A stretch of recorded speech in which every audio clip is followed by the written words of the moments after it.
noite. Eu antes Boa noite. agradecer. Flávia, que Oi, Cris. alegria! Tudo bem? Gente, sintam-se fortemente abraçadas. Que saudade que dá de vocês todas. Meu Deus, até de quem eu não conheço.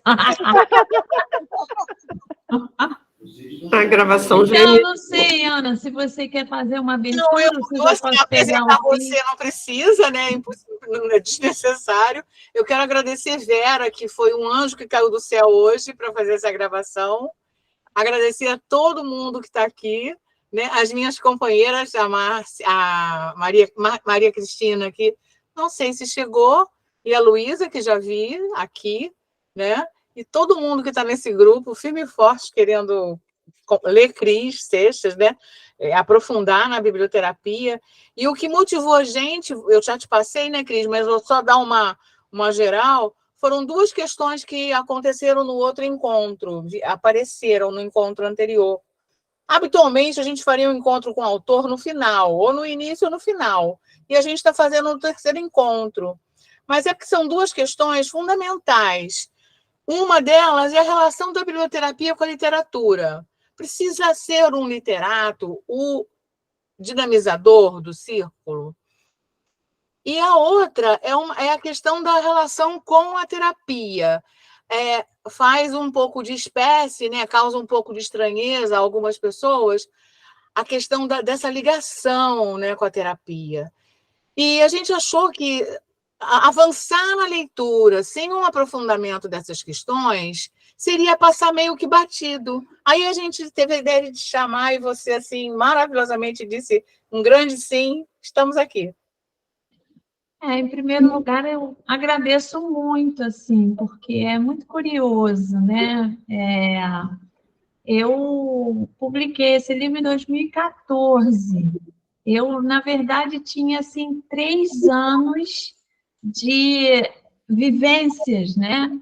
E que eram tão catalisadoras do processo terapêutico que foi uma necessidade de escrever. Mas, com esse tempo todo passado, né? Eu imaginei que ninguém mais teria interesse pelo livro. Você vê que ele nem disponível, ele está em papel, né? E eu disponibilizo o PDF sem problema nenhum. E aí é como se ele revivesse. Então, quando você falou, eu levei um grande susto, né? Fiquei muito feliz e muito preocupada também. Por quê? Feliz porque não tem coisa melhor para quem se dispõe a fazer um livro, que é uma oferenda, né? Um troço violento, difícil para caramba, num período que não estava nada fácil. A gente tem que entrar num tempo paralelo para se dedicar àquilo, né? Porque exige muito tempo. E eu consegui, né, fazer nascer. Preocupada porque justamente passou tanto tempo que algumas coisas ele está defasado, né? Quando eu falo das referências para quem quer iniciar, era o meu olhar de 3 anos de prática. Depois eu escrevi o Cais de Sopros Vitais também para atualizar essas referências, né? Então, mas eu acho muito bonito, assim, isso que surge organicamente. E aí, de repente, tem aqui 42 pessoas querendo saber dessa história. Então, isso é uma poesia, né? Então, eu fico muito feliz. Então, vamos lá, vamos às perguntas. E esses anos todos, né, um dos benefícios desse trabalho com a biblioterapia, eu gosto muito da roda. Então, eu vou dar o meu ponto de vista, mas eu deixo aberto para que vocês também compartilhem o de vocês. Vamos imaginar que nós estamos numa roda, né? E esse é o primeiro argumento para responder que não precisa ser um literato. Porque quando tem alguém que é especialista naquilo que vai ser trabalhado, a relação já não fica circular. ela fica desigual. Então, assim, eu digo da minha experiência própria como participante de eventos onde tem um especialista. Uma vez eu fui numa especialista em Clarice Lispector, no encontro que aconteceu na associação, na Fundação Biblioteca Nacional. Era uma super especialista, era uma biógrafa de Clarice Lispector. O que aconteceu? Ela ficou 3 horas falando de Clarice e mal teve diálogo com a plateia. Claro que não era um encontro de biblioterapia, né? Já fui também, cansei de ir, porque a gente é curiosa, né? Do mesmo jeito que a gente procura os livros, a gente procura os eventos que falam dos escritores, né? Festas literárias. Já fui também aqui na minha cidade, cansei de ir, por exemplo, alguém ia falar sobre Cecília Meirelles. E o que eu notava, né? O que eu noto nesses encontros todos, é que o especialista, ele toma conta do tempo para dar aula para a gente. E aí, vamos lembrar do foco da biblioterapia. É as pessoas que estão ali. A gente usa a literatura, usa os estímulos que a gente selecionou como um provocador das histórias pessoais. Então, é por isso que a gente também, né? Por isso que é recomendado que você faça algumas perguntas, que é para incentivar que as pessoas compartilhem as suas histórias. Então, vou dar um exemplo recente, né? Eu li um livro super divertido do Fernando Sabino, que é chamado De Cabeça para Baixo. E que aí era ele contando os perrengues das viagens que ele fez, e a gente morria de rir, mas fazia com que cada uma lembrasse dos perrengues das viagens, e do quanto que, né, transformou aquilo numa coisa engraçada, num aprendizado. Então, eu gosto muito daquela frase do Guimarães, que amigo é aquele com quem você pode conversar desarmado. Então, tem uma diferença muito grande entre aula de literatura e o círculo de biblioterapia. Então, no círculo de biblioterapia, quanto mais desarmado a gente tiver, melhor. Então, a aula de literatura, ela também tem um pouco de ego, vamos dizer, né? Alguém é muito importante, alguém é doutor naquilo, alguém estudou aquilo pra caramba. É claro que isso é interessante saber, né, com mais profundidade, mas é uma outra energia. No círculo de biblioterapia, a gente está mais sintonizada com a alma. E a alma não tem pedestal, né? E isso acho que fomenta até um espírito assim de curioso, né? Então, eu sempre repito assim que esse trabalho faz a gente estudar o tempo todo. E é bonito porque a gente não tem pressa de chegar. Não é para alcançar um título, não é para provar nada para ninguém. É pelo prazer de descobrir e compartilhar o que descobriu. Então, por exemplo, eu apresentei esse livro do Fernando Sabino. Eu não sou especialista no Fernando Sabino, mas aquele livro, ele me fez tão bem, você vê. E eu descobri esse livro, assim, ao acaso. Eu adoro achar as coisas, assim, né? Organicamente achar. Tenho um filho que está morando lá em Búzios, e lá quase não tem livraria, quase não tem... Não vejo biblioteca, é uma cidade que tem poucos livros, assim, né? Isso me deixa tão triste.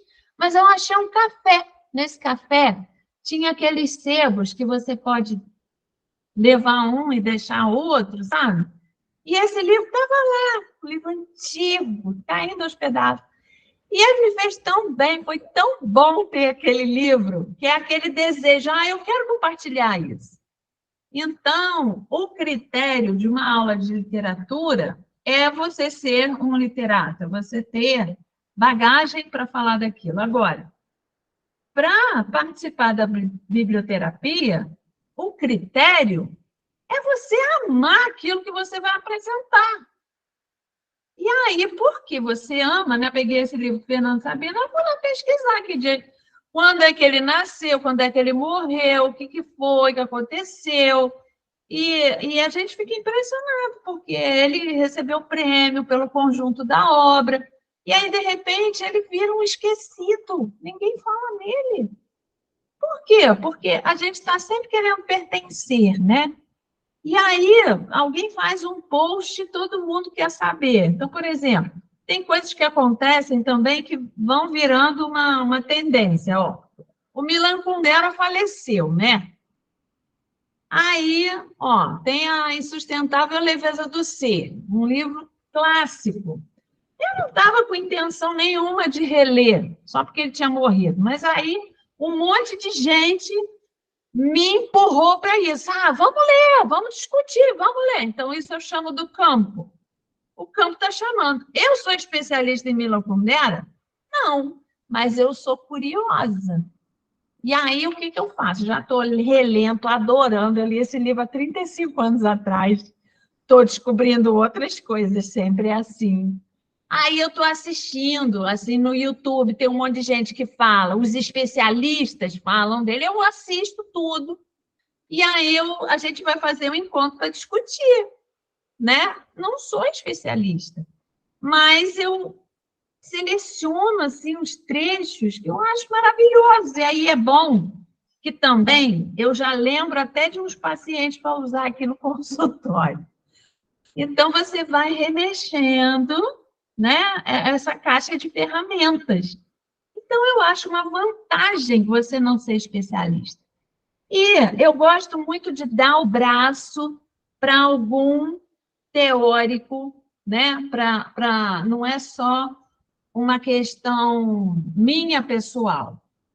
Tem um teórico que é o Todorov, esse na literatura em perigo.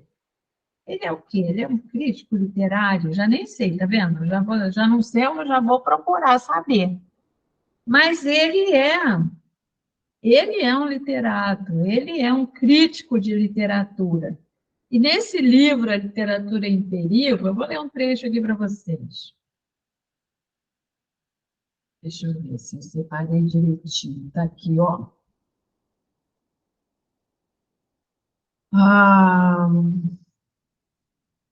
Peraí. Há mesmo evidências de falta de humildade no fato de ensinarmos nossas próprias teorias acerca de uma obra em vez de abordar a própria obra em si mesma. Nós, especialistas, críticos literários, professores, não somos, na maior parte do tempo, mais do que anões sentados em ombros de gigantes. Então, a crítica que ele faz é que ninguém mais lê literatura.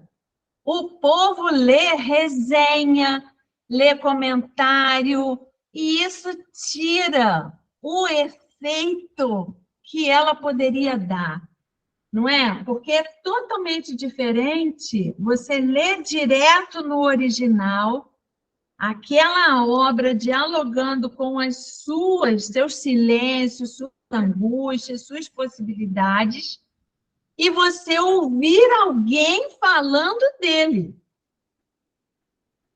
Então, ele faz uma crítica para que a literatura volte ao seu papel principal e não ao seu papel secundário.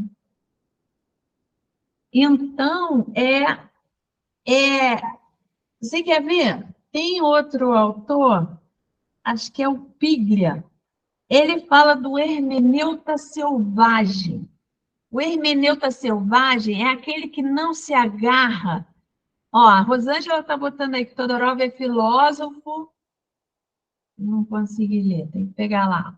Ela colocou aí ó, qual é Então, tá vendo? A gente está aqui em rede, às vezes na roda surge alguma dúvida, alguém vai lá no Google, meu pastor, nada me faltará, e dá a informação. Então, o círculo tem essa pegada de ser um encontro para a gente conversar, né? Para a gente descobrir coisas fora e dentro da gente. Então, para criar esse espaço, nada melhor do que uma postura humilde, de não saber, não sabemos, mas juntos a gente pode multiplicar esse conhecimento. Então, eu estava falando do Piglia, que fala do hermeneuta selvagem. O livro se chama O Último Leitor. E ele fala isso, leitor, hermeneuta selvagem, por quê? Porque ele interpreta sem se escorar em ninguém, entendeu? Sem... Eu estou aqui me escorando no Todorov, mas o Piglia fala que o hermeneuta selvagem, ele não se segura em ninguém. Então, se ele não gostou, se aquilo não tocou, ele assume que não tocou. Eu acho isso, assim, de uma autonomia surreal, né? Surreal. Mas eu gosto muito, por exemplo, de uma citação que é a do Quintana, que ele diz assim: tem poetas de renome internacional, pior ainda, de renome nacional, que não me dizem nada. De quem a culpa? De ninguém. É que não eram da minha família. Né? Porque a gente tem isso. Clarice Lispector tem um nome incrível, mas tem gente que se conecta com ela, tem gente que não suporta. Então, ter essa coragem de dizer, não, eu não gosto, não vai te diminuir, não é? Então, a gente criar esse ambiente desarmado, como diz o Guimarães, eu acho que é um ambiente propício para a biblioterapia acontecer, né? Mas é claro, assim, que a gente pode até aproveitar a força da roda.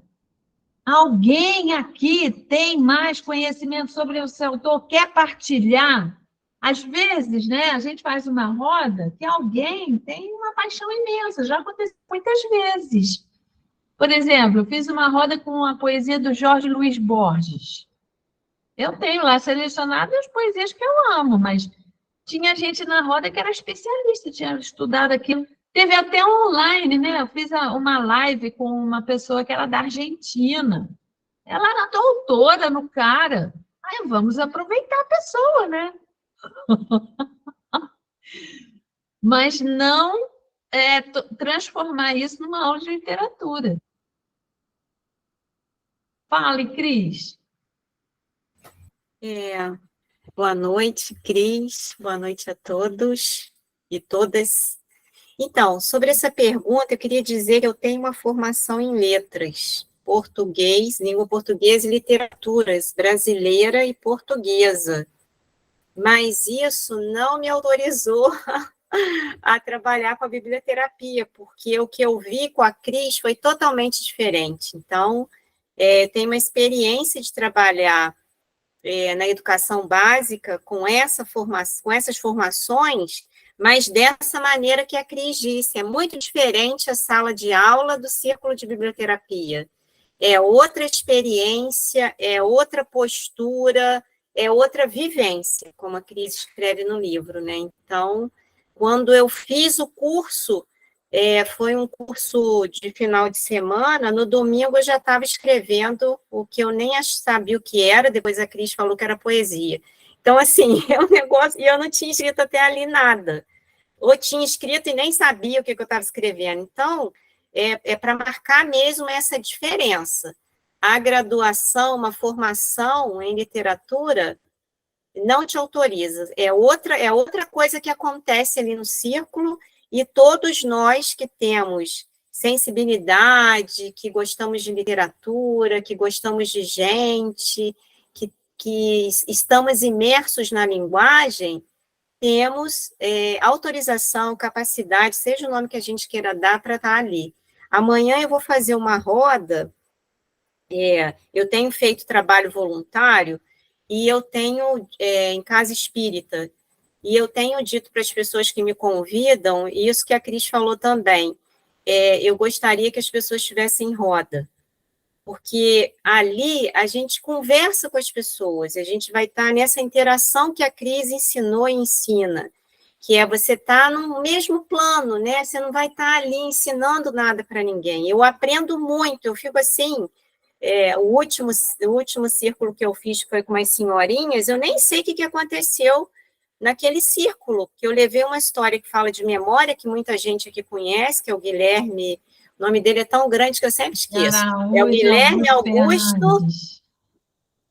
Guilherme Augusto. Guilherme Araújo de Augusto Fernandes. Guilherme Augusto Araújo Fernandes. Essa história é maravilhosa. E aí o que provocou naquelas senhorinhas foi algo que eu nem sei.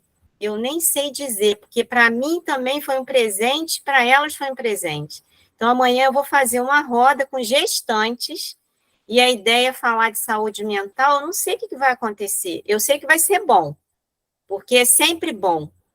Porque eu me coloco nessa postura que a Cris falou, né? Eu me coloco numa postura de estar aprendendo, de um profundo respeito. Eu fico até emocionada, eu não sou mãe, né? Mas, assim, eu fico olhando para aquelas mulheres que são mulheres de comunidade, então elas têm muitos filhos, elas vivem muitas dificuldades, e elas estão ali naquela missão, naquele dar e receber tão importante. Elas são co-criadoras com o Criador. Então, isso é de uma importância que eu fico assim, eu fico arrepiada, eu fico emocionada, eu tento não chorar, porque é de uma grandiosidade aquela roda com elas.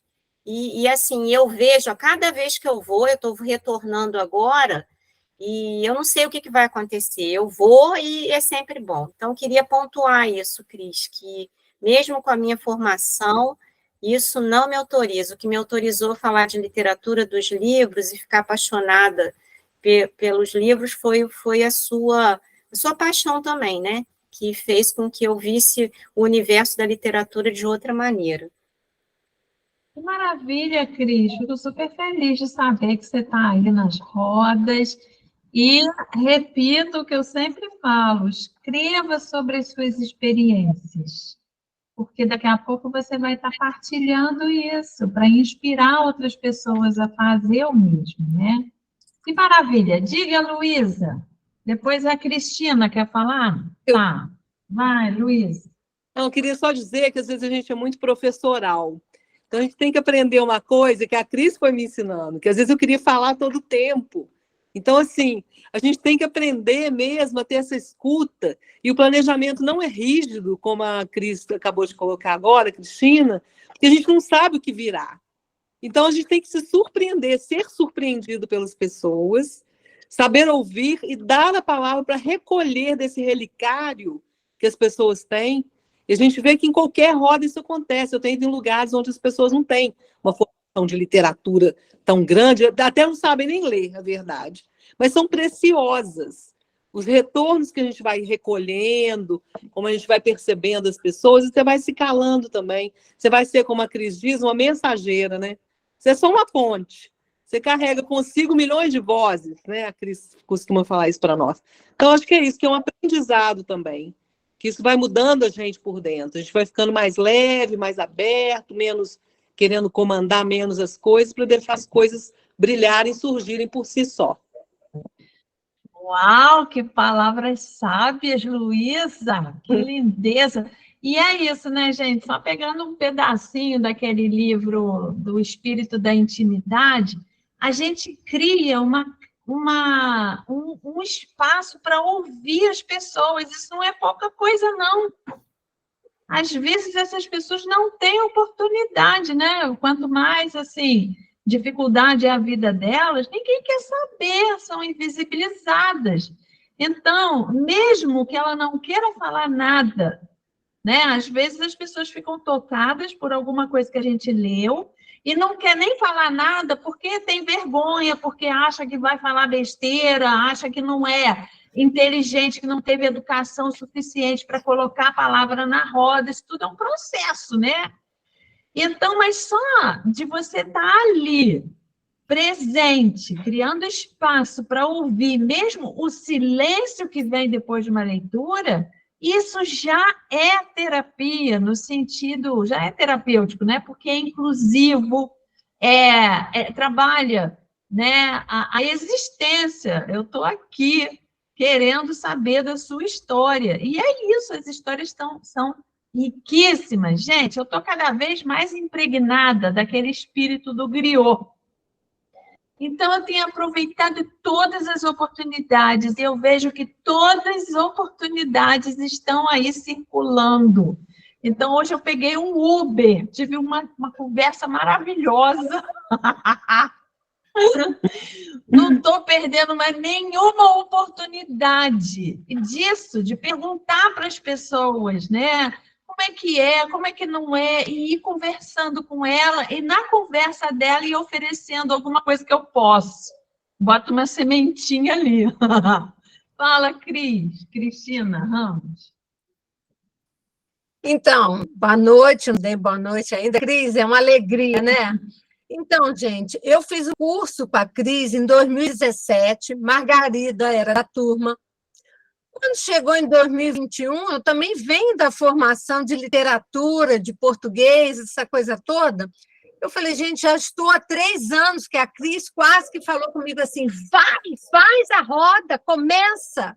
Eu comecei com a Cora Coralina, né? E aí, em 2021, eu falei, gente, será que eu estou certa do que eu estou fazendo? Será que é isso mesmo? Literatura? Será que eu não tenho que falar mais de literatura? Aí eu fiz o curso de novo com a Cris online, no meio de uma pandemia. E eu acabei vendo que realmente é isso mesmo que eu estava no caminho de deixar ouvir, ser escuta na roda, entendeu? Deixar o livro falar. E a Cris sempre ensinou para a gente aquele livro que te tocou, você leva para a roda, porque ele vai fazer com que as pessoas também se abram, falam. Então, gente, é isso. Eu fiz o curso 2 vezes, porque eu também ficava naquela. Será que é a literatura, é uma aula de literatura? Mas semana passada eu falei aqui no grupo, quando surgiu essa dúvida, que é o diálogo. A gente tem que deixar o diálogo do livro, né, com a roda. E a gente fica ali naquela só de acolhimento, né? E, como diz Paulo Freire, a prática reflexiva dele, o que acontece? A gente dá o distanciamento, né? E espera. Se não deu certo, a gente muda o que não deu certo. Então, é isso que eu venho tentando, tá? Eu venho fazendo já desde 2017, erro, acerto, a roda gira boa no mês, na outra mais ou menos, eu vejo que não deu certo, tento consertar, e estou aqui no grupo porque a gente tem muito a aprender o tempo todo essa troca, né? E Cris está aí para isso, para ajudar a gente. Que coisa linda, Cris. É isso mesmo, né? É curioso, porque vocês sabem que eu vou para outros caminhos também, né? Da constelação. E nessa área a Maria Alice quer falar, já vou te chamar. Nessa área do xamanismo, eu participo de uns encontros que tem umas avós, que são as mais sábias, são as mais velhas, né? E aí, vai uma mulherada que quer saber de tudo, que pergunta tudo. E essa abuela, que a gente chama, o nome dela é Lupita, ela é mexicana. Ela fala assim, vocês perguntam demais. O negócio é ir fazendo e ir encontrando o seu jeito de fazer.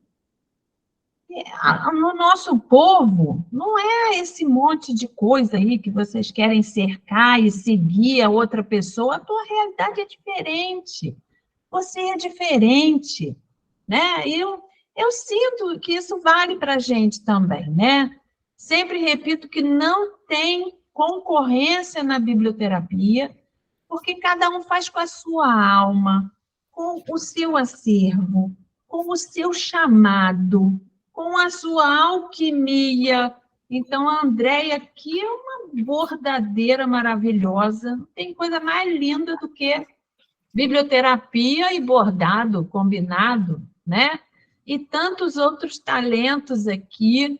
Então, essa alquimia com as tuas áreas de interesse, com os livros, né, que são seus amores, o público, que é o seu chamado, isso dá uma singularidade que eu, sinceramente, a cada dia tenho mais convicção que a biblioterapia é do campo da arte. Então, fica essa chatice aí de ciência, que querem enquadrar, que querem botar um passo, que querem um método. Eu já pedi para sair da pós da UNO Chapecó, foi muito importante esses 2 anos que eu dei a disciplina, mas agora eu estou querendo criar um troço novo, que está em gestação ainda, porque eu fomentei a coisa do memorial de formação e do corpo poético, que eu vejo que são 2 instrumentos fortíssimos na formação de quem quer trabalhar com isso, mas eu quero fazer isso fora da academia. Então, eu já estou pensando em articular com gente da arte mesmo, para que a gente possa ter, dentro da formação, né, ou da proposta que seja, um elemento ativador da coragem. Fale, Maria Alice. Teu microfone.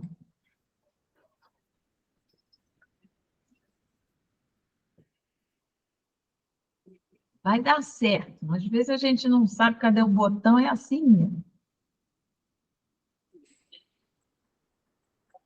Ainda não foi. Ainda não estamos escutando. Passa assim, que no celular é mais difícil mesmo.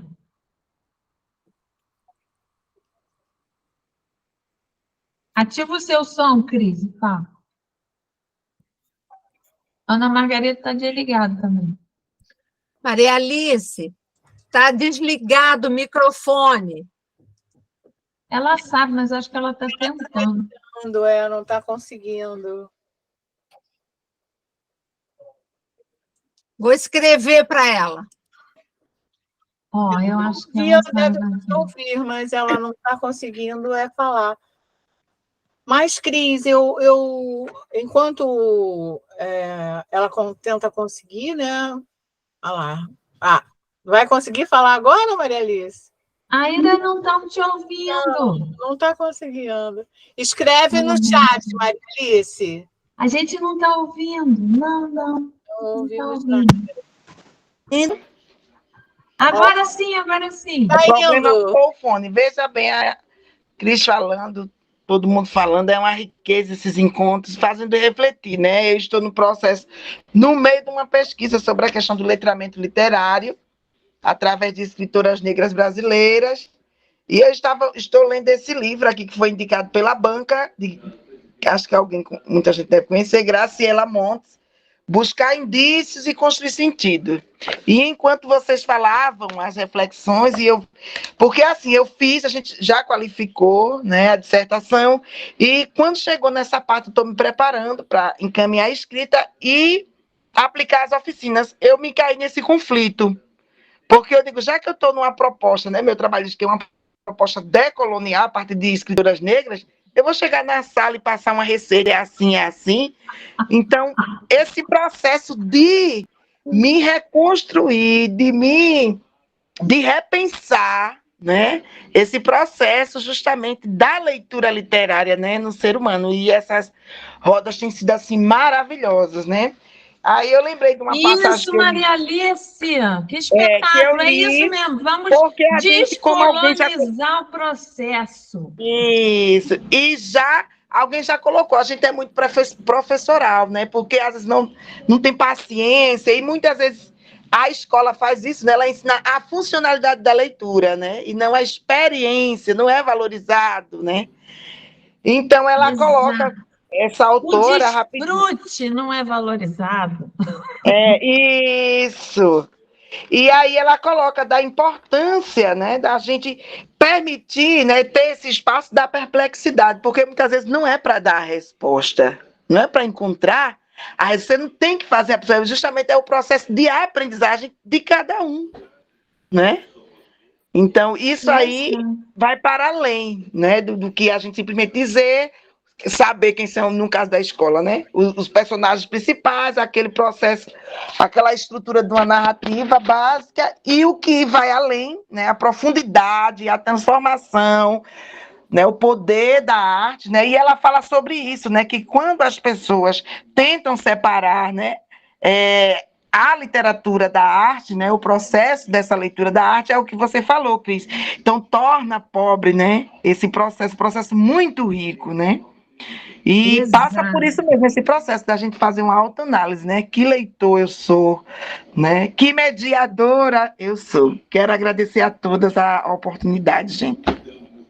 Olha, tem um poema do José Régio que se chama Cântico Negro, é um poema grande, né? Aí ele começa assim: vem por aqui, dizem-me alguns com olhos doces, estendendo-me os braços e seguros de que seria bom que eu os ouvisse quando me dizem vem por aqui. Aí é um poema grande, mas lá no final ele fala assim: não sei por onde vou, não sei para onde vou, eu só sei que eu não vou por aí.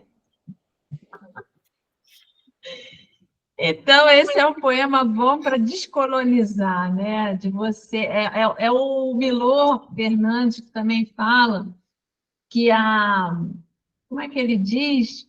Que a nossa inteligência não é medida não apenas pelo que a gente aprende, mas pelo que a gente se nega a aprender.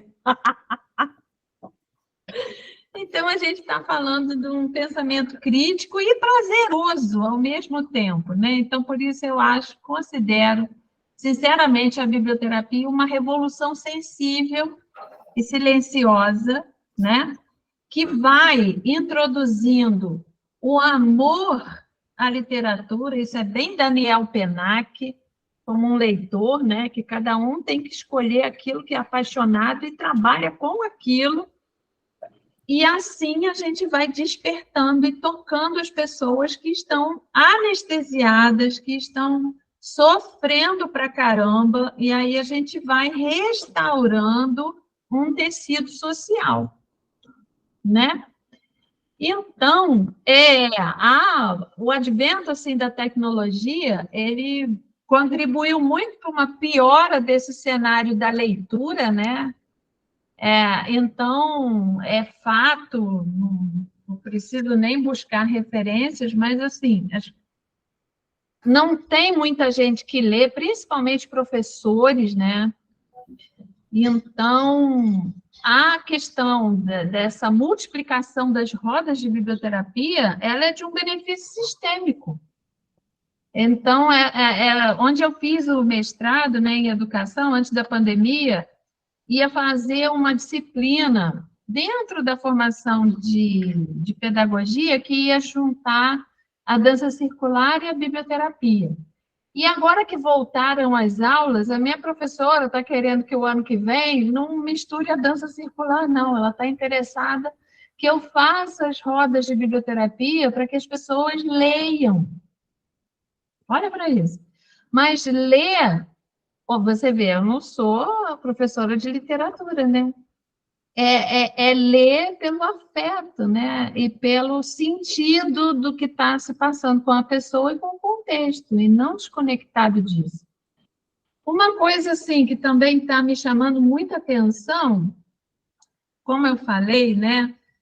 Após a tarefa dessa disciplina final, eram duas. É construir o corpo poético, que é uma atividade lúdica, né? Mas muito forte, de você deitar numa superfície de papel, desenhar o contorno do teu corpo e registrar dentro dele aquilo da literatura que te toca muito.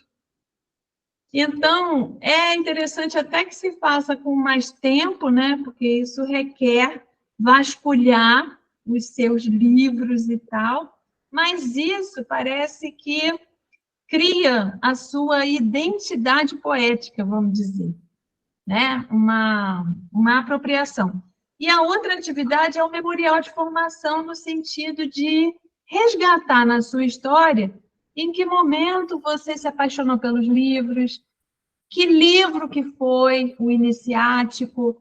Teve alguém que exerceu esse papel de mediador, que influenciou você? E, enfim, através de algumas perguntas, ir listando, né, pesquisando na sua história os seus marcos formativos. Porque uma formação não é uma coisa que tem data para iniciar e terminar, é para a vida toda, né? Ela acontece antes do curso, durante o curso e vai continuar depois, né? Mas o que é extremamente interessante, né? E que se eu fosse acadêmica, dava para fazer um doutorado só debruçando sobre essas narrativas, porque elas têm coisas em comum. As pessoas são diferentes, são de lugares diferentes, têm formações diferentes, mas elas contam algumas coisas muito parecidas. Por exemplo, que quem teve um papel importante foi um adulto que deu atenção e deu disponibilidade. Às vezes é um avô, às vezes é um pai, às vezes é uma professora, sabe? Então, o que faz a iniciação de alguém para esse universo é a disponibilidade de um adulto amoroso. Não interessa a formação, interessa a capacidade de acolher, de se importar e de dedicar tempo para essa relação. Então, isso já desconstrói uma série de coisas, né? Muitas dessas narrativas falam a mesma coisa, e é triste de ler. E não tinha acesso a livro. Em casa não tinha livro, na cidade não tem a biblioteca, na escola não é valorizado. Então, dá dificuldade. São poucos os relatos que os pais são leitores, que tinha livro em casa. E aí fala dessa fome, né? Então, desse desejo de ler. E aí, quando alguém, sei lá, a vizinha compra uns livros e empresta, e aí começa um amor. Ou alguém, alguma criatura que ama algum trecho de livro, partilha isso, seja num culto, seja numa aula, seja onde for. É isso que eu acho interessante também, não importa o lugar. Importa é aquela pessoa que ama compartilhar o que ama. Então, olha, isso está me dando assim, um outro olhar sobre todo o processo, sabe, da biblioterapia, mas de uma certa forma, quando eu leio isso, tudo me mostra que a gente está no caminho melhor, sabe, no caminho certo. Porque é isso que a gente faz, né? A gente cria espaço para o outro. A gente compartilha aquilo que a gente ama. A gente se importa, a gente exercita a escuta do outro. Então, isso também, de uma certa forma, já responde a segunda questão, né? A questão do eu preciso ser psicólogo para atuar nesse lugar. É um lugar que mexe com as emoções. Sim, mexe sim. Mas somos humanos. Eu não sei se a Ana Lúcia está aí ainda. Estou, professora. Você quer contar da tua experiência? Qual? A do não? Você começou a fazer umas rodas com os adolescentes de periferia. Fala da tua formação, fala dessa experiência. Boa noite, pessoal. Eu sou Ana Lúcia, bibliotecária, moro em Petrolina, Pernambuco, né? Como eu comecei a me encantar, né, pelos livros já muito tarde, né? Porque eu não tinha muita acesso aos livros na minha infância, né? E aí, mas sempre apaixonada pela história, né? E na minha cidade, apesar de ser uma cidade bem desenvolvida economicamente, mas até hoje não existe uma livraria, que é uma pena, né? Mas tinha 3 bibliotecas que eu sempre frequentava, que era a biblioteca da minha escola e a municipal, e posteriormente a do SESC, quando construiu. Mas, enfim, a minha vivência não foi, minha paixão não se deu, por exemplo, de família, nem tive nenhuma prática, né, de alguém da escola. Mas já me formei como bibliotecária, já depois de mãe, né, já aos 40 anos, né, me formei em biblioteconomia e comecei já a assumir também 3 bibliotecas. E nessas bibliotecas que eu trabalho, em biblioteca escolar, eu senti essa sede, essa necessidade dos adolescentes, né? Muita a falta do incentivo à leitura, mas eu sentia muita a falta, o desejo deles serem escutados, né? De serem ouvidos. E nisso me inquietava bastante, né? Desenvolvi um projeto de leitura nessa escola, tem 5 anos, que, por sinal, a professora ainda vai ter acesso a essa minha memória que eu estou concluir, né? Vou postar mais tarde. Que esse projeto me impulsionava mais ainda, né? Inclusive, eu faço um relato que eu fiz uma pós em biblioteca escolar e fiz o meu artigo baseado nesse projeto, né? A evolução que teve dos alunos que participavam do curso, do projeto, em todos os aspectos, né? Emocional, no intelectual. E aqui dali só aumentava a minha ânsia, meu desejo. E quando eu comecei a estudar, né, pesquisar como era que eu poderia melhorar essa minha botica literária, né? Eu comecei a ouvir falar da biblioterapia, né? E aí entrei no curso da pós, né, o nosso Mas fala da roda que você fez. Tá bom. E aí, essa pós aumentou mais ainda esse meu desejo e me propus a fazer uma roda de biblioterapia com os adolescentes. Primeiro momento foi essa minha frustração, onde eu fui pedir apoio a uma psicóloga. E aí, é isso?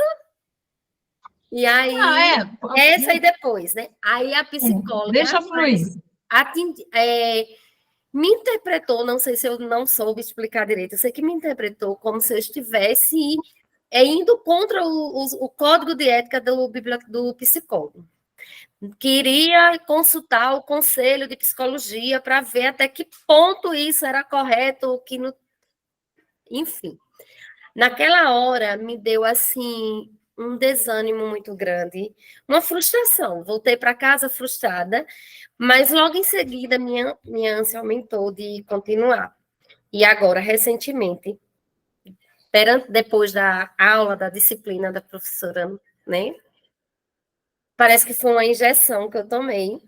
E eu preparei um momento de terapia que eu nomeei como se fosse uma degustação da biblioterapia na escola, né, numa obra social, onde existem crianças carentes.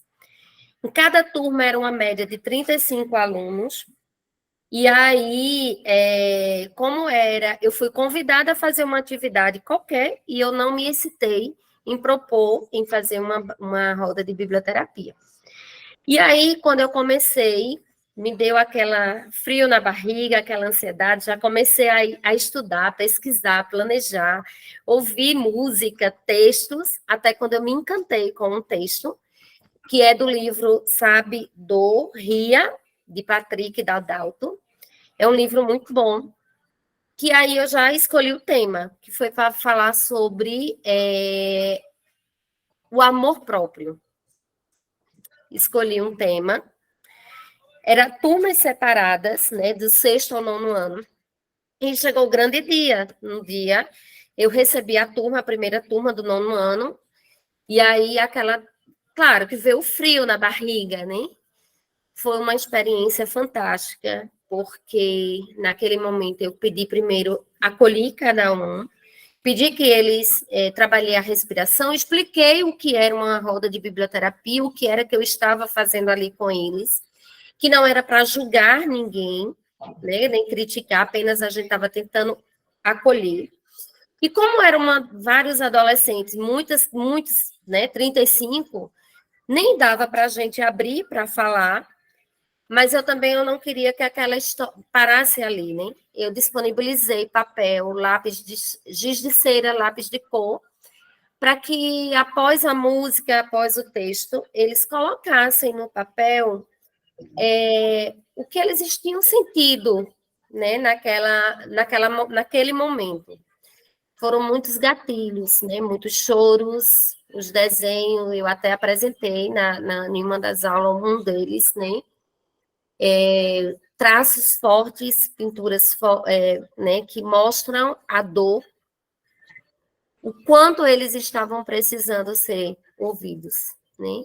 Na roda existia uma orientadora comigo e é um colégio de freira, tinha uma freira que ficou o tempo todo curiosa, querendo ver os desenhos, o que é que eles estavam pontuando, mas tiveram alguns que chegaram para mim, me questionando se aquilo que eles estavam botando no papel iria ser passado. Acho que era o medo de mostrar para a coordenação, para os professores. E naquele momento eu tive que demonstrar para eles que aquele desenho era só para mim, e não ia passar para outra pessoa.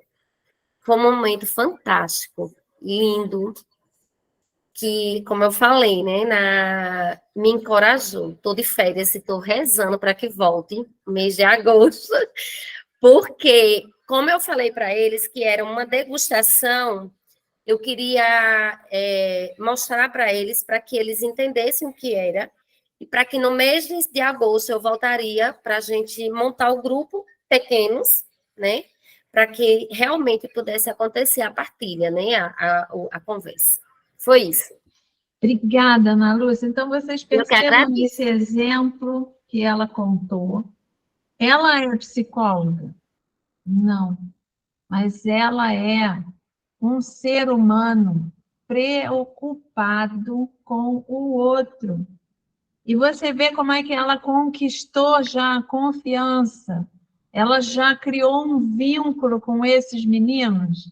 Então, é esse lugar, o campo chamou e a Ana Lúcia está lá. Vai ser importante para ela e vai ser importantíssimo para eles. Agora, você viu que ela convidou uma psicóloga que não tinha a atitude da biblioterapia, né? Então, muitas vezes não é a formação que conta. Então, isso também eu sou muito discípula da Nise da Silveira, tenho muita admiração e reverência por todo o legado dela, né? E ela deixa escrito nos livros que para ela, para trabalhar lá com os pacientes ela chamava de clientes, né? Com os clientes do hospital psiquiátrico, ela escolhia pessoas sensíveis. Ela não dava a mínima para a formação. O cara podia ser PhD, se ele não tivesse a delicadeza da relação, não podia trabalhar com ela.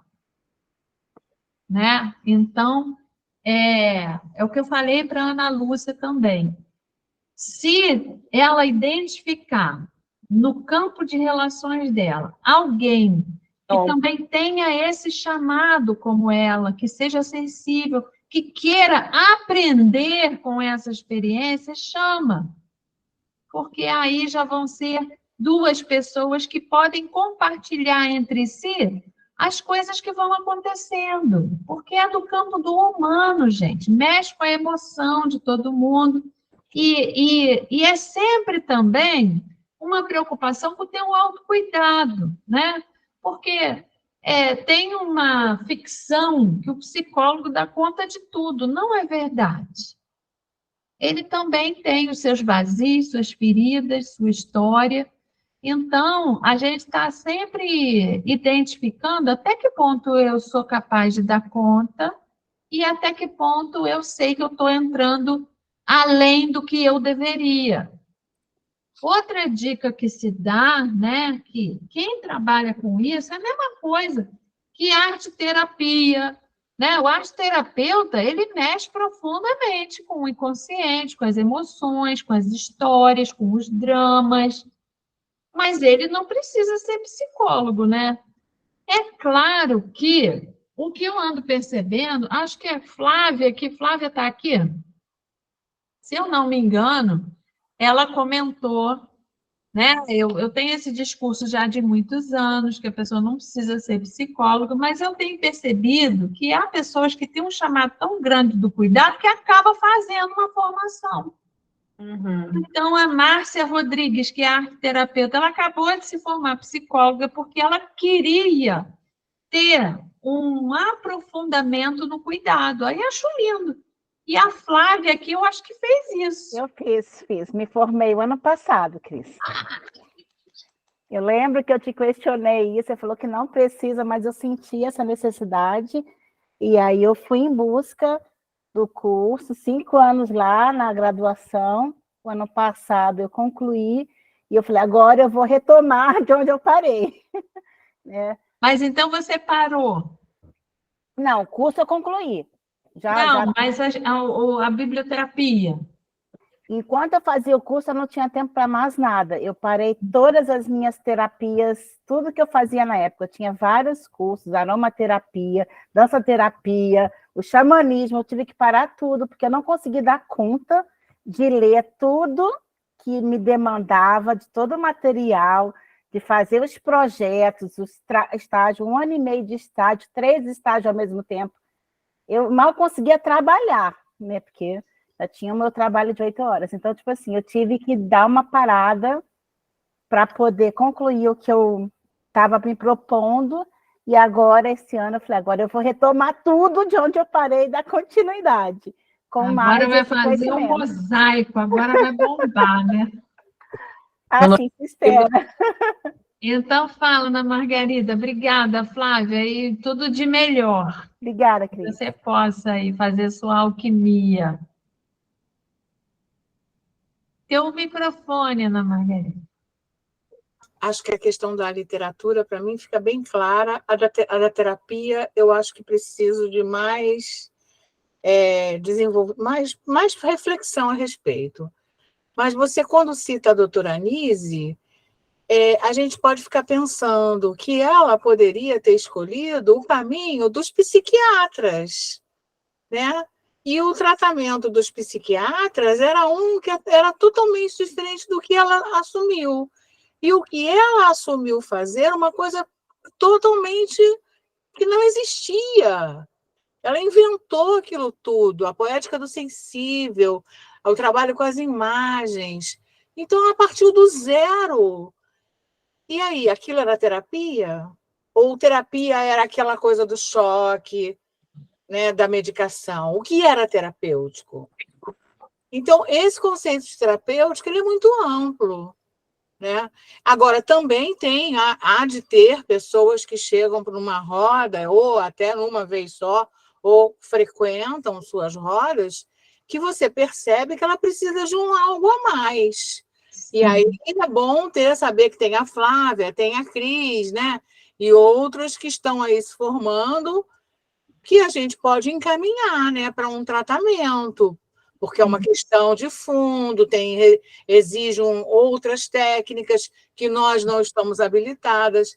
Mas, assim, não há nenhum... Eu vejo totalmente a questão da terapia, da biblioterapia, como essa coisa, essa revolução do sensível mesmo que você fala, através da literatura. A gente só segue os passos da doutora Anise. Exato. Sim, então, reforçando o que a Ana Margarida está trazendo, é bom que a gente tenha uma lista de pessoas a quem a gente possa encaminhar, porque tem casos que requerem acompanhamento mais profundo individual, né?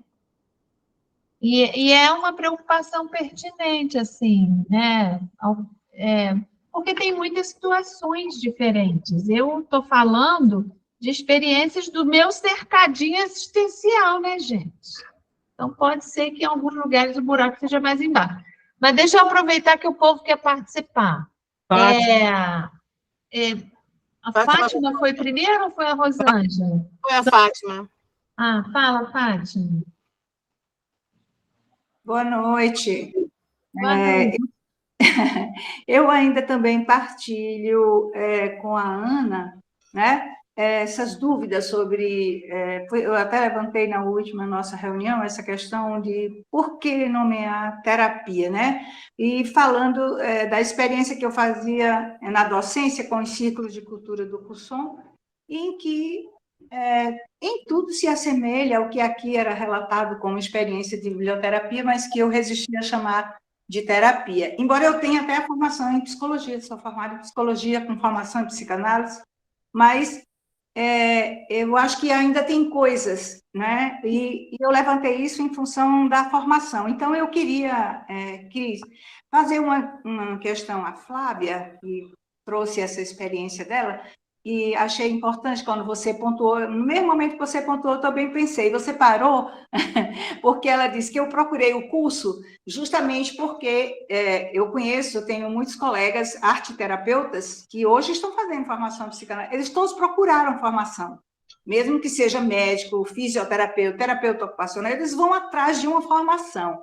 Eu acho isso importante, né? Na medida que você vai se o aprofundamento das questões, a pessoa sente necessidade de ampliar o seu escopo de análise, né? Da situação, de intervenção. Então, Flávia, eu queria saber, agora que tu terminou, o que tu julga que tu conseguiu, que tu estava querendo ir buscar lá no curso? O que tu acha que trouxe? Fica berlinda. Então, Fátima, na verdade, eu fui fazendo esses estudos, tirando certificação dessas diversas terapias que eu comentei, né? E aí eu comecei a perceber, assim, que tinham pessoas que ficavam muito sensibilizadas, né? E aí, às vezes, eu estava trabalhando com aromaterapia, e aí eu ia fazer aquele tratamento com aquela pessoa, ia deixar ela lá, tipo, por mais que eu continuasse conversando, acolhendo, né? Ela ia chegar num ponto que eu não ia dar continuidade. E eu digo isso porque isso aconteceu comigo. Eu tive uma aromaterapeuta que me tratou durante um ano e meio, e chegou um belo dia, ela falou assim, você está entrando num determinado assunto que eu não posso mais ir com você, é necessário você procurar uma psicóloga. E eu fiquei frustrada, porque eu me senti abandonada na hora. E eu falei, eu não quero que os meus pacientes eles passem por isso também, por esse corte no tratamento, por mais que foi super correto o que ela fez, ela não invadiu porque ela não se sentiu à vontade, mas se eu levei assim uns meses para me recompor daquele corte, eu falei assim, eu preciso procurar mais, né? E aí eu fui vendo, e isso aconteceu na aromaterapia, mas eu fiquei pensando em qualquer terapia isso é possível de acontecer, né? E aí eu vou virar para a pessoa e falar assim, olha, procura um outro profissional, porque daqui eu não dou mais conta. E eu queria ir fundo, e eu queria ir mais fundo, eu senti essa necessidade de acompanhar a pessoa nesse caminhar. E aí por isso que eu fui para a psicologia. A minha ideia não era parar as minhas terapias, era levar tudo em conjunto. É que o curso é realmente muito puxado, e eu precisei dar um tempo nos estudos, na continuidade. Isso aqui foi a minha experiência. Mas, Flávia, talvez a pergunta da Fátima você encontrou na formação em psicologia aquilo que você foi buscar? Eu acho que sim, porque eu acho que o que eu fui me buscar foi coragem. Então, quando você falou aí de, tipo assim, quer acrescentar esse item de coragem, eu acho que eu fui buscar não só no conhecimento, mas aquela coragem do tipo assim, do fazer com convicção e ter certeza que pode dar conta do negócio. Então, agora é como se eu tivesse esse suporte e eu pudesse ir mais fundo em determinadas situações. Porque, olha, eu não posso dizer por você ou por ninguém, eu posso dizer por mim. A psicóloga que eu me formei não foi na faculdade. E como diz a Nise da Silveira, né? Ela fala assim, eu prefiro 1000 vezes ler Dostoiévski e Machado de Assis do que os grossos manuais de psiquiatria. Então, na faculdade, a gente é muito texto técnico, sem alma, né, reproduzindo uma coisa fragmentada, desconectada do contexto. Então, essa ampliação de repertório da literatura nos dá muito mais bagagem, e esse contato com as histórias que não estão nos livros, mas estão nas pessoas, nos contextos, nos dá um cabedal muito mais enriquecido, né? Então, muitas vezes, eu sei que eu estou sendo radical, né? Mas muitas vezes essa legitimação vem só no diploma, né? Você tem um diploma, você tem uma titulação. Aí você passa a ser respeitado pela titulação que tem, mas o diploma não quer dizer nada, na verdade, né? Mas, enfim, tudo vale a pena quando a alma não é pequena, né? Eu espero ter respondido aí. Obrigada. Posso passar para a Rosângela, Fátima? Desculpem, eu estava ainda com a mãozinha estendida. Não, eu ainda acho, Cris, eu fico incomodada com esse mais do que. Eu tive uma formação muito criteriosa, eu tenho muito respeito pela formação em psicologia e não acho que a gente pode caricaturar porque uma experiência foi assim. Não, há diferentes formações, assim como tem em biblioterapia, como você colocou aqui, há diferentes formações em psicologia, em psicanálise, e eu tenho muito respeito por isso. Para mim foi um suporte, por exemplo, mesmo para a docência, a minha formação em psicanálise foi tudo. Maravilha, Eu entendo que a formação é realmente um lastro maior, não é dado por um diploma de graduação. Mas daí você dizer que isso não significa nada, eu resistiria a isso. A depender eu concordo de onde com você, eu veio. falei, eu acho que eu estou sendo muito radical. Concordo com você, é claro que tem valor, né? A gente tem professores maravilhosos, tem até uma professora minha, a Ana Cristina Barros Prois, e que ela virou minha aluna também. E eu aprendi muito com essa mulher, eu sou muito grata a ela, e eu a conheci dentro da universidade. Então, com certeza, tem formações diferenciadas, talvez eu esteja criticando, né? Eu queria receber muito mais do que eu recebi. Mas, sim, acolhido aí sua intervenção. Muito obrigada. Fale, Rosângela. Eu quero dar 2 depoimentos que para mim são muito importantes, né? Desde que eu conheci a biblioterapia, eu saí que nem louca para tentar aprender a entender, né? E aí eu estou fazendo a pós, inclusive, da Unichapecó, e a minha experiência é que existe trilhões de biblioterapias, né? Como qualquer outra técnica profissional, depende de quem está aplicando, né? Então, eu vejo muitas formas diferentes, e às vezes, para mim, que tem formação em psicologia, às vezes me choca. Nossa, mas isso é tão longe daquilo que eu acredito que seja. E aí eu olho para as pessoas que estão em volta, né? Assim como eu estou olhando para vocês, eu olho para outras pessoas que estão participando, e eu vejo que isso mexe com elas. Então, foi terapêutico, independente dos objetivos, se eu concordo ou não, ele foi terapêutico. Eu acho que a maneira que a palavra está sendo usada aqui no grupo é uma maneira, de certa forma, equivocada, como se terapia fosse psicoterapia, né? Então, na minha formação, eu tive um professor que ele falava que pode ser muito terapêutico, apesar de não ser psicoterapia. Então, eu acho que o papel da psicoterapia ele está preservado naquilo que a Cris falou e outras pessoas concordaram, que às vezes, ter que aprofundar mais em alguma coisa, e ir de maneira mais prolongada. Mas isso é minha visão profissional, de quem está querendo muito, que é muito apaixonada pela psicoterapia, mas eu vejo que são várias formas mesmo, e independente disso, vai ter um efeito, né? Ele vai ir lá com no mínimo, aliviando alguma coisa, direcionando alguma coisa. Há uma transformação em cada encontro. Agora, enquanto eu, cliente de psicoterapia, a minha terapeuta, ela é a própria fada afilhada, a fada da fada afilhada, né?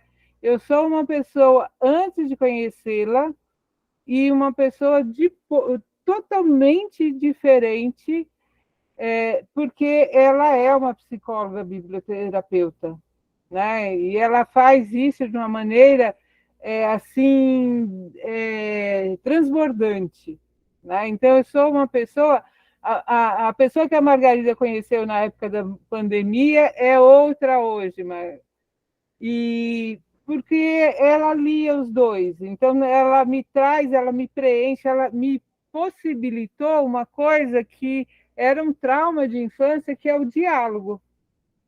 Então, ela me traz na biblioterapia os diálogos, ela me traz visões, é algo assim, para mim, extremamente significativo. Mas aí tem hora que ela vai para aprofunda na psicoterapia, né? Eu acho que aquilo que a Cris fala é o mais importante. A nossa atuação ela não deve ser, ao meu entender, é a minha colocação, né? Ela não deve ser para ser aceita por alguém, né? Ela não tem que ser realizada para entrar dentro de alguma coisa pré-determinada. Ele tem que ser uma verdade nossa, né? Então, do mesmo jeito que é estranho para vocês, porque eu uso o termo de biblioterapia e tem a questão da terapia, e aí a terapia da biblioterapia, no meu entender, ele tem a ver com alívio, com cuidado, e não com psicoterapia, ele tem a nossa atuação, eu como psicóloga, tem gente que fica assim, está desistindo da psicologia, está achando que a psicologia não dá certo? Gente, eu sou uma psicóloga, biblioterapeuta, quiropata e acupunturista, né? Eu sou uma bela coxa de retalho. E por que eu sou tudo isso? Porque, como diz a Cris, o campo chama. O campo chama. Eu atendi uma garota com TDAH e com autismo, e ela não conseguia conversar. E eu coloquei para ela o casaco de pupa, e ela estava toda encolhida e chorando, chorando.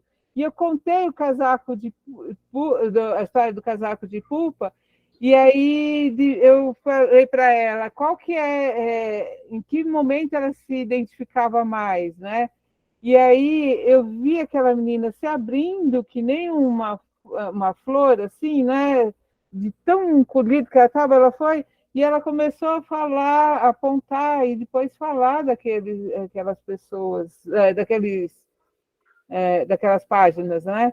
E dali em diante construiu-se um diálogo. Então, o mais importante é isso, né? A gente entender, você está cuidando, você está aliviando, a opinião do outro nada mais é do que a opinião do outro.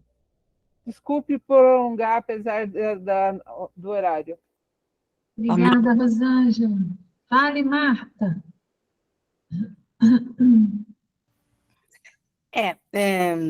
Bom, boa noite. Eu sou uma analista junguiana há 40 anos. E eu queria entender a sua definição de terapia nesta palavra, porque isso fará sentido para mim. A Rosângela falou um pouco, então eu queria entender um pouco como é que essa palavra terapia significa nesse contexto. De cuidado. Cuidado, de ocupação. Isso está nesse livro, né? Eu pego até Eu comecei a ler agora, eu não conhecia, eu estou sendo apresentado pela Margarida. Mas você quer contribuir, Marta? O que é terapia para você, que é 40 anos, analista junguiana? Então, é exatamente isso. É um contexto muito amplo, né? Se a gente for pegar desde a definição grega até o que um junguiano faz, e dentro da terapia junguiana, então, assim, é um contexto muito amplo, terapia, que não é só cuidado, né? A terapia no nível é devolver a saúde. Então, implica num diagnóstico, implica num tratamento, implica, sim, numa remissão de sintoma, né? É uma questão profissional, você tem que ter... Eu acho a faculdade de psicologia ou de psiquiatria, ou qualquer formação, muito importante para um terapeuta saber fazer um diagnóstico do que você tem na sua frente. Porque o que eu peguei nesses anos todos, cada década é uma moda, né? Quando eu comecei, o tal de Fischer-Hoffmann, o que eu pegava de gente surtado na segunda-feira, que as pessoas vão metendo a mão e trazendo à tona coisas que não sabe lidar. Então, assim, eu acho que é importante saber diagnóstico, saber de estrutura de ego, saber se aquela pessoa vai entrar em contato com um determinado, se ela vai psicotizar na tua mão, né? O último casal que eu peguei aqui, a menina estava em surto, porque foi fazer a constelação e a pessoa colocou ela em contato com coisas que a pessoa não sabia lidar, e a menina chegou no meu consultório surto. Não faz nem um ano isso. Então, meu bem, eu acho que é importante saber fazer diagnóstico. É importante saber a estrutura de ego. Saber o que uma pessoa aguenta ou não aguenta ouvir. Porque se você vai mexendo e trazendo à tona a consciência coisas que estão ali, você pode desorganizar uma pessoa. Uhum. Mas qual é o Essa é a minha contexto? experiência em 40 anos. Como eu falo, a cada década é uma moda, né? Atualmente é a constelação. Que é isso? A pessoa traz a consciência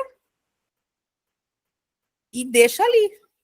Então, assim, eu acho que se for... E veja, eu não acho também que a faculdade legitima o caminho pessoal de uma pessoa. Eu gosto muito de citar o Caligares, acho que todo mundo aqui conhece. O Caligares, ele foi para Paris fazer doutorado, encontrou Lacan e quis fazer psicanálise. A primeira coisa que o Lacan falou para ele, tudo bem, mas só que você vai se matricular ali no hospício e estudar sobre doença mental. Uhum. Lacan, 1950 ou 60. A psicanálise pode ser feita por qualquer um. Só que, meu amigo, vai lá no hospital psiquiátrico, faça um estágio para você aprender a diferença de algumas coisas. Senão você vai comer bola. Então, a formação que cada um percorre, gente, eu acho que ela é única, acredito nisso. O próprio Jung, inclusive, tinha discussões homéricas na formação oficial de Zurique, né? Aliás, lá em Zurique, até hoje, aceita qualquer um. Qualquer filósofo, matemático, qualquer um. Eu tenho amigos engenheiros, tenho amigos ciências sociais que fizeram em Zurique, porque lá eles aceitam, aqui não. Só que lá em Zurique, hoje em dia, você assina um papel, olha, só que você tem que se comprometer a entrar de acordo com as leis do seu país. Já não dando pepino isso. Né? Quer dizer, claro que o percurso de cada um é original, mas você tem que se operacionalizar. Cadê a menina que foi fazer psicologia? Flávia, parabéns. Parabéns. Porque o que faz um bom terapeuta é o percurso dele. O quanto ele vai percebendo que ele não está dando conta de diagnosticar coisas e o que pode me ajudar a saber fazer um diagnóstico da situação que está aqui na minha frente. Né? Então, assim, eu acho que a gente tem que tomar muito cuidado quando a gente defende uma tese, ainda mais, como eu disse, a cada década é uma moda, e que eu pego na segunda-feira a gente surtada aqui no meu consultório. Atualmente é a constelação, né? Que está pondo muita gente em surto, está fazendo coisas absurdas. Por quê? Porque né, as pessoas não têm formação. E o que é formação é saber estrutura de ego, o que é um psicótico, o que é um neurótico, o que é identificação projetiva, com o que eu estou mexendo, gente. Por favor, né? Ana Margarida já me conhece um pouco, sabe que eu sou absolutamente criteriosa. Estudei muito para fazer o que eu faço. Estudo desde os 17 anos, né? E foi o Jung que me trouxe. Então, gente, e continuo estudando. Então, Marta, agradeço o teu posicionamento. gosto até, nas rodas, de usar uma citação de Saramago, que a tentativa de convencer o outro é uma falta de respeito, é uma tentativa de colonização do outro. Então, é uma das premissas da roda, quando alguém tem uma opinião totalmente diferente do outro, a gente para ouvir cada um, acolhendo a diversidade, porque isso nos ajuda a pensar, né? Porque também o trabalho é de um favorecimento do pensar crítico. Então, eu gosto muito do Amos Oz, né? Um escritor israelense que fala muito sobre conflito. Ele gosta de falar do debate entre o certo e o certo. Então, toda a tua colocação é pertinente. É claro que o investimento para se colocar diante do outro é infinito, mesmo que você tenha 40 anos de uma sólida formação e experiências significativas, você ainda é inacabada, como somos todos nós. Então, cada um no seu percurso vai, de uma certa forma, tendo uma resposta das ações. Então, a gente ouviu aqui a Cristina Lúcia falando de algumas intervenções que ela está começando a fazer. E ela, de uma certa forma, né, essa coisa orgânica, o campo vai indicando ou vai te ejetando de certos lugares. Então, se é possível, mesmo com uma formação inacabada não específica, ou mesmo que tenha tido um diploma e não seja da qualidade que você teve acesso, ela pode ir percebendo se o que ela está fazendo está contribuindo ou está atrapalhando. Então, por isso é que eu dou os braços para o Paulo Freire, para a prática reflexiva, e incentivo isso desde o primeiro curso que eu dei, que foi 2015, de você iniciar com as experiências esperançosas, é uma expressão dele também, e se distanciar dela no sentido de pensar sobre ela, o que é que deu certo, o que é que não deu certo, o que é que eu faria de diferente da próxima vez, e o que é que eu não vou fazer porque eu senti que não é para mim, que eu não dou conta, que eu não tenho força de estar naquele lugar, não tenho competência de estar naquele lugar.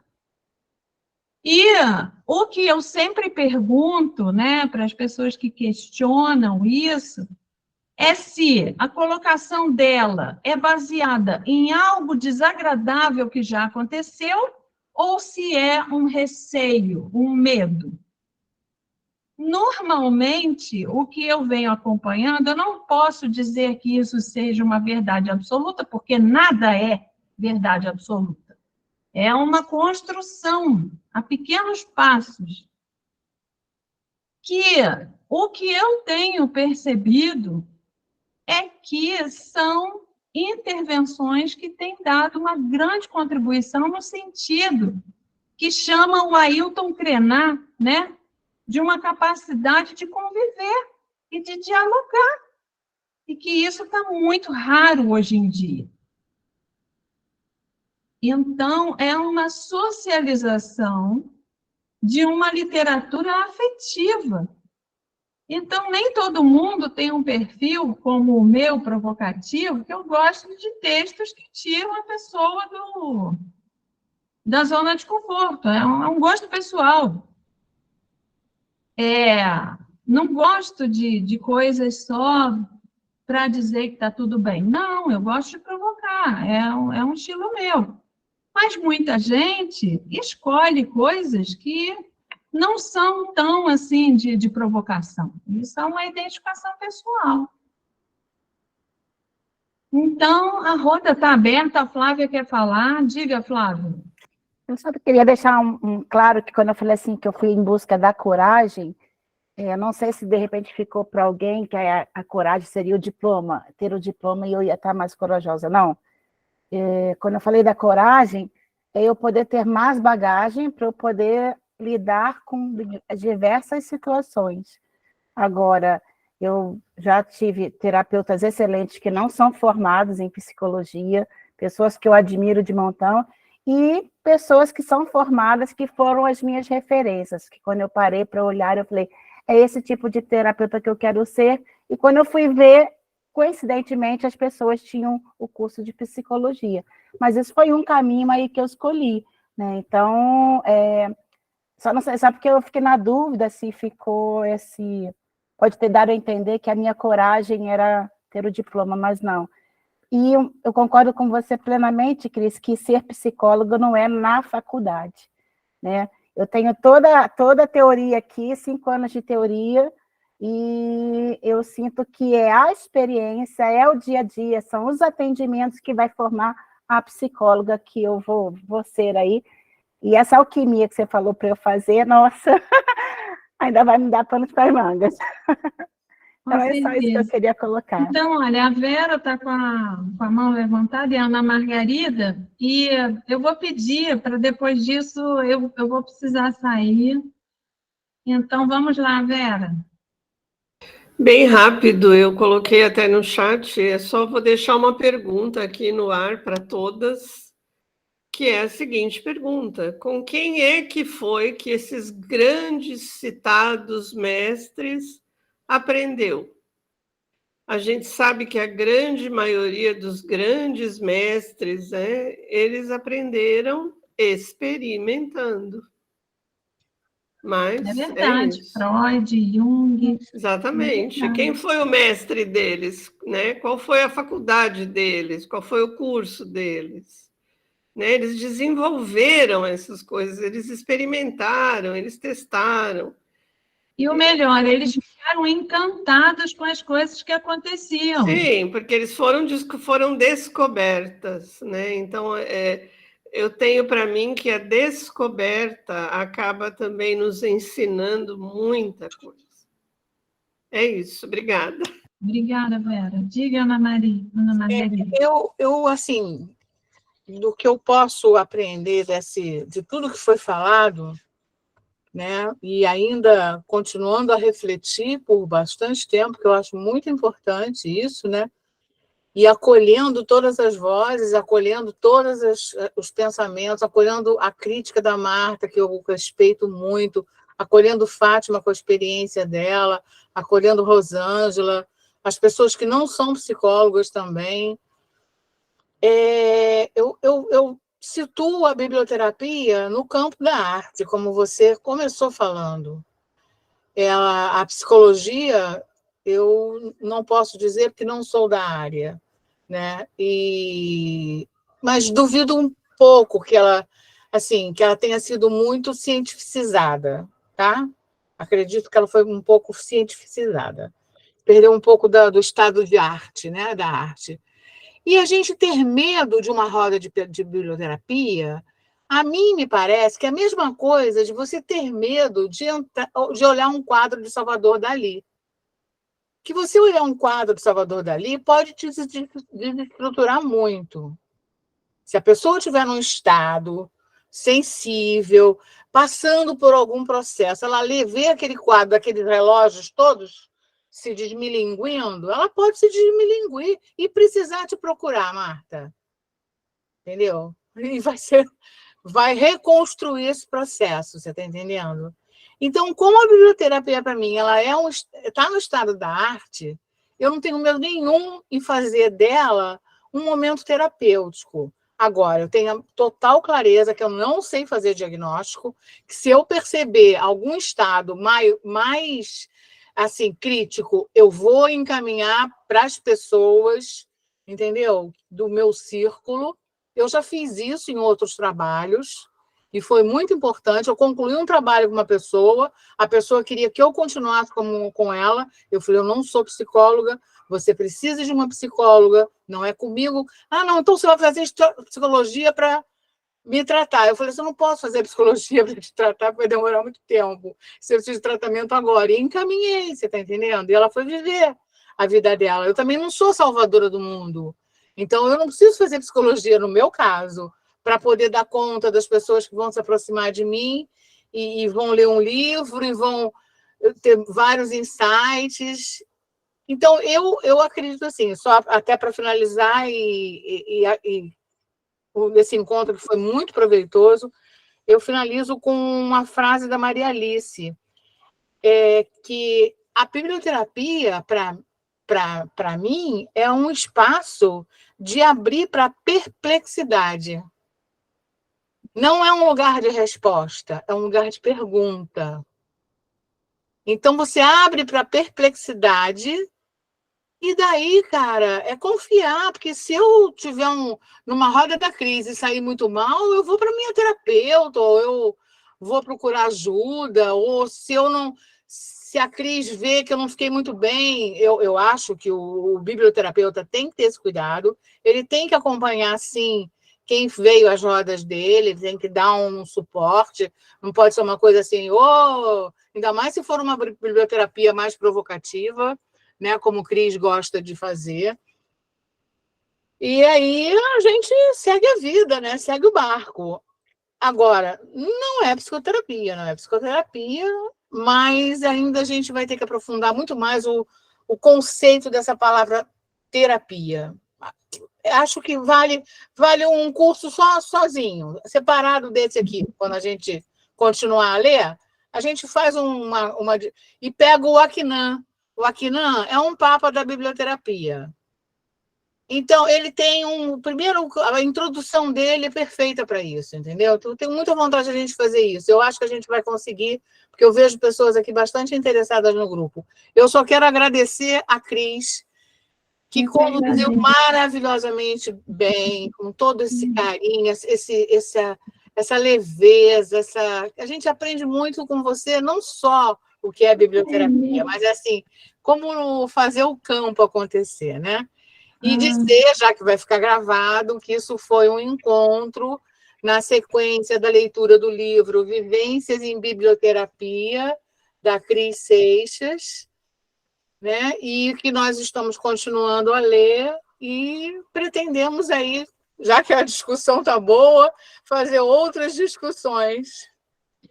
Obrigada, gente. Fico realmente muito feliz de ver esse interesse, esse movimento, essa discussão acontecendo. Isso tudo é muito rico. Aí vou deixar um poema como despedida da Ana Martins Marques, no livro das Semelhanças. Ela diz assim, último poema. Agora, deixa o livro. Volta os olhos para a janela, a cidade, a rua, o chão, o corpo mais próximo, tuas próprias mãos. Aí também se lê. Ler o mundo, né? Gratidão. Vamos olhar. Gente, obrigada. Gratidão, obrigada. Boa noite. Obrigada, Cris. Obrigada. Boa noite, gente. Obrigada. Obrigada, gente. Boa Obrigada, noite. Cris. Boa noite, obrigada. Beijo. Tchau. Vera, anjo de todos nós. Excelente, excelente.